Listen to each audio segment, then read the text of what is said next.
اور پھر رمضان شریف کی تو بات ہی جدا ہے۔ ماہ رمضان تمام مہینوں کا سردار ہے۔ میرے آقا مصطفیٰ کریم رؤوف الرحیم صلی اللہ علیہ وسلم فرماتے ہیں ماہ رمضان کو سارے مہینوں پر ایسی فضیلت ہے جیسے مجھ محمد کو تمام مخلوق پر فضیلت حاصل ہے۔ میرے آقا فرماتے ہیں ماہ رمضان شریف میں اگر تم ایک نیکی کرتے ہو تو اللہ تمہیں 70 کا ثواب عطا کرتا ہے، اور تمہارا خلوص بڑھ جاتا ہے تو اللہ تمہیں ایک نیکی کا 1000 عطا کرتا ہے۔ اخلاص اور بڑھتا ہے تو اللہ ایک نیکی پر تمہیں بے حساب ثواب عطا کرتا ہے، اس کا کوئی حساب ہی نہیں ہوتا۔ آقا کریم رؤوف الرحیم صلی اللہ علیہ وسلم فرماتے ہیں یہ ماہ رمضان کیا ہے؟ اللہ کے محبوب مصطفیٰ کریم صلی اللہ علیہ وآلہ وسلم ماہ رمضان شریف کے روزوں کی اہمیت بیان کرتے ہوئے فرماتے ہیں کہ ماہ رمضان شریف کا ایک روزہ اگر کوئی چھوڑ دے اور پھر ساری زندگی اس کے بدلے میں روزہ رکھے تو ساری زندگی کے روزے اس ایک ماہ رمضان کے روزے کے برابر نہیں ہو سکتے۔ یہ ماہ رمضان شریف کے روزے کو فضیلت حاصل ہے، اور اللہ کے حبیب صلی اللہ علیہ وسلم فرماتے ہیں جو ماہ رمضان شریف میں عبادت کر کے اپنی بخشش نہیں کروا سکتا، اپنی مغفرت نہیں کروا سکتا، پھر اس کو کبھی موقع نہیں ملتا کہ وہ اپنی مغفرت کا سامان کرے۔ آقا کریم صلی اللہ علیہ وآلہ وسلم فرماتے ہیں کہ سال بھر تک ماہ رمضان شریف کے لیے جنت کو آراستہ کیا جاتا ہے، جنت کو سجایا جاتا ہے، جنت کو سنوارا جاتا ہے، اور آقا کریم صلی اللہ علیہ وسلم فرماتے ہیں بڑی بڑی آنکھ والی حوریں اللہ کی بارگاہ میں عرض کرتی ہے میرے کریم ہمیں ان کی دلہن بنانا جو ماہ رمضان شریف میں تیری عبادت کرتے ہیں، ہمیں ان کے نکاح میں دینا جو ماہ رمضان شریف کی راتوں کو جگ کر کے تجھے منانے کی کوشش کرتے ہیں۔ آقا کریم صلی اللہ علیہ وسلم فرماتے ہیں اگر کوئی بندہ ماہ رمضان میں زنا سے بچے، شراب سے بچے، جھوٹ سے بچے، کسی کو تہمت لگانے سے بچے، اور ماہ رمضان شریف کا احترام کرتے ہوئے گناہوں سے بچے، تو اللہ تبارک و تعالی ہر رات کے بدلے، رمضان شریف کی ہر رات کے بدلے 100 حوروں کے ساتھ اس کا نکاح فرمائے گا۔ یعنی 30 راتیں ہیں تو 100 حوروں کے ساتھ اس کا نکاح ہوگا۔ اور آقا کریم صلی اللہ علیہ وسلم فرماتے ہیں ماہ رمضان شریف کا احترام جو کرے اور احترام ماہ رمضان میں جو لغویات اور خرافات کو ترک کر دے، جو گناہوں کو چھوڑ دے، زنا کو، شراب کو، جھوٹ کو، بہتان تراشی کو چھوڑ دے، آقا فرماتے ہیں اس رمضان شریف کا احترام کرنے والے کے لیے اللہ نے جنت میں ایک ایسا محل بنایا ہے۔ اس محل کا حال یہ ہے کہ دنیا کے سارے اولین اور آخرین یعنی آدم سے لے کر آخری آنے والے تک انسان تک اگر سارے اس محل کے اندر داخل ہو جائے تو بھی اس محل کی اتنی ہی جگہ وہ لیں گے جتنی کی بکرے کی ران آپ کسی مکان کے اندر رکھتے ہیں، تو بکرے کی ران کتنی جگہ گھیرتی ہے، بس تمام اولین اور آخرین اس محل کے اندر اتنی ہی جگہ گھیریں گے۔ یعنی وہ محل اتنا بڑا اللہ نے بنایا ہے، اور وہ محل صرف ان کے لیے ہے جو ماہ رمضان کے احترام میں گناہوں کو ترک کر دیتے ہیں، گناہوں کو چھوڑ دیتے ہیں۔ میرے آقا صلی اللہ علیہ وسلم کے پیارے دیوانوں، لیکن افسوس ہم اور دنوں کی طرح ماہ رمضان شریف کی راتوں کو ضائع کر دیتے۔ تاجروں کا سیزن آتا ہے تو تاجر پہلے سے تیاری کرتے ہیں کہ اس سیزن کے اندر میں نے مالدار بننا ہے، اتنا مال میں نے کمانا ہے کہ پھر میں نے سارے سال گھر میں بیٹھ کر کے کھانا ہے۔ ٹیلر لوگ تیاری کرتے ہیں عید کے موقع پہ اتنی محنت کریں گے رات دن کہ سال بھر اگر کوئی کسٹمر نہ بھی آئے تو وہ گھر بیٹھ کے آرام سے کھا سکے۔ کپڑے والے سوچتے ہیں کہ سیزن آئے گا، جو بھی سیزن ان کا آتا ہے اتنا کمائیں گے کہ سال بھر بیٹھ کے کھائیں گے۔ لوگوں جیسے کپڑوں کا سیزن آتا ہے، ٹیلروں کا سیزن آتا ہے، پھلوں کا سیزن آتا ہے، ایک سیزن نیکیوں کا بھی آتا ہے، ایک سیزن مغفرت کا بھی آتا ہے، ایک سیزن جنتی بننے کا بھی آتا ہے، ایک سیزن اللہ کو راضی کرنے کا بھی آتا ہے۔ ارے یہ کیا کم ہے، میرے رسول سچے نبی صادق و مصدوق نبی نے فرمایا ماہ رمضان کی ہر رات اللہ پہلے آسمان پہ تجلی کرتا ہے اور اللہ اپنے بندے سے پکار پکار کر غروب آفتاب سے لے کر صبح صادق طلوع ہونے تک کہتا ہے میرے بندے اگر تو گنہگار ہے تو مجھ سے معافی طلب کرتا کہ میں تیری مغفرت کر دوں، میں تجھے جنت کا پروانہ عطا کر دوں، اگر تو غریب ہے تو مجھ سے دولت مانگتا کہ میں تجھے دولت عطا کر دوں، اگر تو نعمت سے محروم ہے تو نعمت مانگتا کہ میں تجھے نعمت عطا کر دوں۔ یہی وجہ تو ہے حضرات صحابہ کرام جب رمضان شریف آتا تو وہ ایسے تیاریاں کرتے تھے جیسے ہم اپنے گھروں کی شادیوں کی تیاری کرتے ہیں۔ صحابہ اتنے مصروف ہو جاتے رمضان شریف کی تیاریوں میں، اور کیسی تیاری کرتے، ہم بھی رمضان شریف کی تیاری کرتے ہیں۔ ہماری تیاری کیا ہے؟ سحری میں تری کے مسالے کو چاہیے، سحری کے اندر یہ چاہیے، سحری میں وہ چاہیے، افطار میں یہ چاہیے، افطار میں وہ چاہیے۔ مجھے اس سے کوئی جو ہے وہ شکوہ نہیں، میرے آقا نے اس سے منع نہیں کیا۔ حضور فرماتے ہیں کہ رمضان شریف میں گھر والوں کا دسترخوان وسیع کر دیا کرو، گھر والوں پہ زیادہ خرچ کیا کرو، اس لیے کہ جو گھر والوں پہ رمضان شریف میں خرچ کرتا ہے اللہ اس کو اپنی راہ میں خرچ کرنے کا ثواب عطا کرتا ہے۔ اور فاروق اعظم فرماتے ہیں جو رمضان شریف میں کشادگی کرے گھر والوں پر اللہ اسے جہاد میں خرچ کرنے کا ثواب عطا کرتا ہے۔ مجھے اس سے کوئی شکوہ نہیں، لیکن صحابہ کی تیاری کیا ہوتی تھی؟ جب رمضان شریف آتا صحابہ اپنے بستر کو باندھ دیا کرتے تھے۔ رمضان شریف آتا تو صحابہ بستر کو باندھ دیتے تھے۔ کیوں باندھ دیتے تھے بستر کو؟ اس لیے کہ اب سونا نہیں ہے، سونے کی راتیں 11 مہینے کی راتیں ہیں، اب غفلت میں زندگی نہیں گزارنا ہے، بلکہ راتوں کو جگ کر دن کو جگ کر اللہ کی اتنی عبادت کرنا ہے کہ عبادت کا سیزن آ گیا۔ اس لیے کہ اللہ کے رسول فرماتے ہیں جس نے رمضان شریف پایا اور عبادت کر کے اللہ کو راضی نہیں کر لیا ایسا بندہ ہمیشہ اللہ کی رحمت سے دور کر دیا جائے۔ اس لیے صحابہ رمضان شریف کی تیاری کرتے تھے، بستر باندھ دیتے تھے، اور اپنا معمول کیا ہے؟ جو فجر میں سوئیں گے تو وہ عصر میں اٹھیں گے، رات بھر جاگیں گے کرکٹ کھیلتے ہوئے، رات بھر جاگیں گے گلیوں میں گھومتے ہوئے۔ میرے آقا صلی اللہ علیہ وسلم کے دیوانوں، بہت قیمتی وقت آ رہا ہے، بہت قیمتی مہینہ آ رہا ہے۔ یہ وہ مہینہ ہے جو جہنمیوں کو جنتی بناتا ہے۔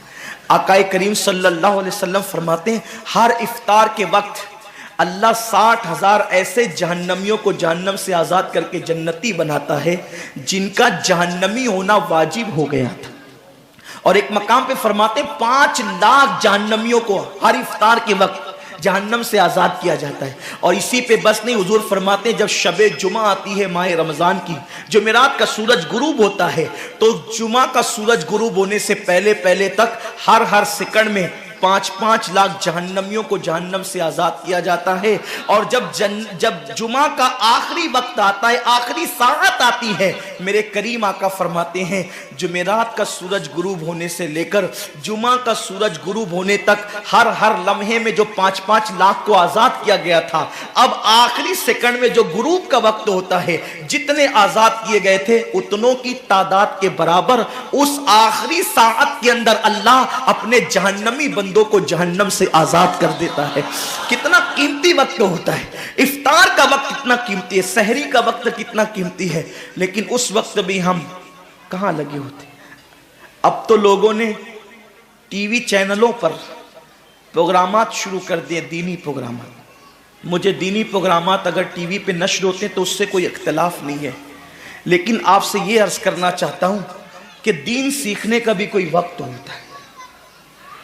اگر آپ سحری کے قیمتی لمحات میں ٹی وی کا منہ پکڑ کر بیٹھے ہیں تو آپ دعا کب کریں گے؟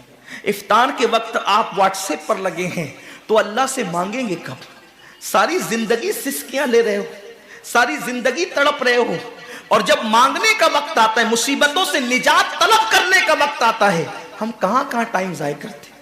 حضرت سیدہ ام ہانی رضی اللہ تعالیٰ عنہ فرماتی ہیں کہ میں نے اپنے کریم آقا صلی اللہ علیہ وسلم سے سنا، اللہ کے رسول صلی اللہ علیہ وسلم نے فرمایا اس وقت تک میری امت ذلیل نہیں ہوگی، اس وقت تک میری امت رسوا نہیں ہوگی جب تک وہ ماہ رمضان کا احترام کرتی رہے گی،